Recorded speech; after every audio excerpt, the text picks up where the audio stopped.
সোমবার দিবাগত রাত্রি ঢাকা মহানগর গোয়েন্দা পুলিশের একটি দল রাজধানীর বাড়িধারা এলাকা থেকে সাবেক সংসদ সদস্য মাসুদ উদ্দিন চৌধুরীকে গ্রেপ্তার করে।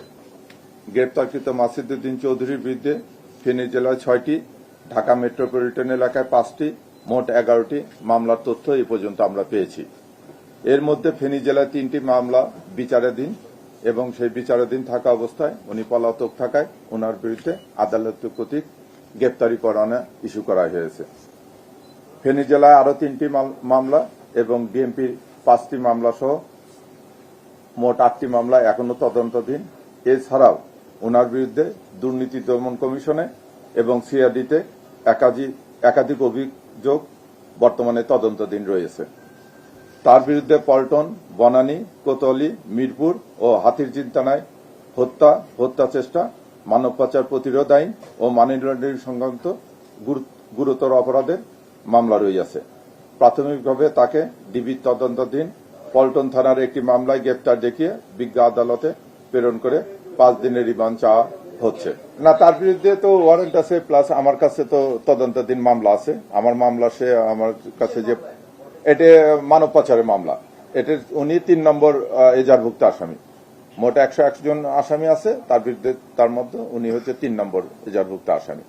তা আমরা অনেকদিন হলেই করতেছি, আমরা সকলের সহযোগিতায় গতকাল নিশ্চিত হয়েছি যে উনি বাড়িধারায় ওনার বাসায় অবস্থান করতেছে।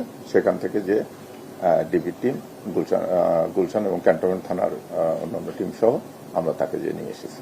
আমাদের যে পার্টিকুলার মামলা হয় সেই মামলার বিষয়ে মামলায় ওনার সংশ্লিষ্টতা কতটুকু ততটুকু আমরা নিয়ে এসে থাকি। তবে আমি আপনাদেরকে নিশ্চিত দিচ্ছি ঢাকা মহানগর গোয়েন্দা পুলিশ তথা বাংলাদেশ পুলিশ গণতান্ত্রিক ধারা অব্যাহত রাখার জন্য এবং ন্যায় বিচার নিশ্চিত করবে সকল রকম অন্যায় অবিচারে যথাযথ বিচার নিশ্চিত করবে।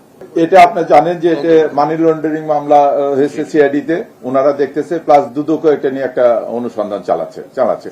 এই জিনিসটা ওনারা দেখতে পারবেন। আমরা তো কেবল কালকে রাতে নিয়ে আসে আমাদের যে প্রাথমিক যে কাজগুলো, এই কারণে ফেনী থেকে আমি ওয়ারেন্ট গুলো নিয়ে আসলাম। এগুলো তো আমাদেরকে একটা প্রসেস করতে হয়, এখন আবার তাকে কোর্টে পাঠাতে হবে। আমরা এই জিনিসগুলো এগুলো তদন্তে অবশ্যই বের হয়ে আসবে এবং যেটা সত্য ঘটনা সেটা আপনারা সবাই জানতে পারবেন।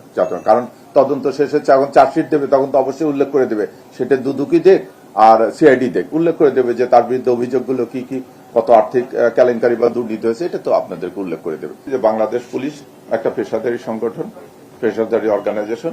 আমি শুরুতে বলেছি যে গণতান্ত্রিক ধারা অব্যাহত রাখা এবং ন্যায় বিচার নিশ্চিত করবে, আইনের যে সঠিক প্রয়োগ এটা আমরা নিশ্চিত করব। আমরা কোনো ব্যক্তি বিশেষ বা কারো পজিশন করি না, আমরা দেখি তার অপরাধের গুরুত্ব, তার কৃতকর্মের গুরুত্বটা, এটার উপর সর্বাধিক গুরুত্ব দিয়ে আমরা তদন্ত করি এবং সে হুএভার এমবিবি আইনের দৃষ্টিতে একজন দিনমজুরে যেরকম বা রিকশাওয়ালা যেরকম, আমি কাউকে ছোট করতেছি না, তারপরে দেশের সর্বোচ্চ ব্যক্তি পর্যন্ত সেও সেরকম, সবার ন্যায় বিচার এবং আইনের অধিকার পাওয়া এটা অধিকার আছে এবং এটা আমরা নিশ্চিত করবো। এরকম যদি কেউ থাকে যে কেউ ওনার দ্বারা ক্ষতিগ্রস্ত হয়েছে, সে ক্ষতিগ্রস্ত যে কারো অধিকার আছে আইনের আশ্রয় নিয়ে, এখনো যদি নেয় আমরা তাকে ওয়েলকাম জানাবো। আর আমরা যদি এটা পাই, যদি তদন্ত আমাদের আমরা তো অবশ্যই যথাযথ ব্যবস্থা নেব। আমরা বলতেছি সবার জন্য ন্যায় বিচার আমরা নিশ্চিত করব, সবার অন্যায়ের জন্য, সকল অন্যায়ের জন্য বাংলাদেশ পুলিশ ন্যায় বিচার নিশ্চিত করবে।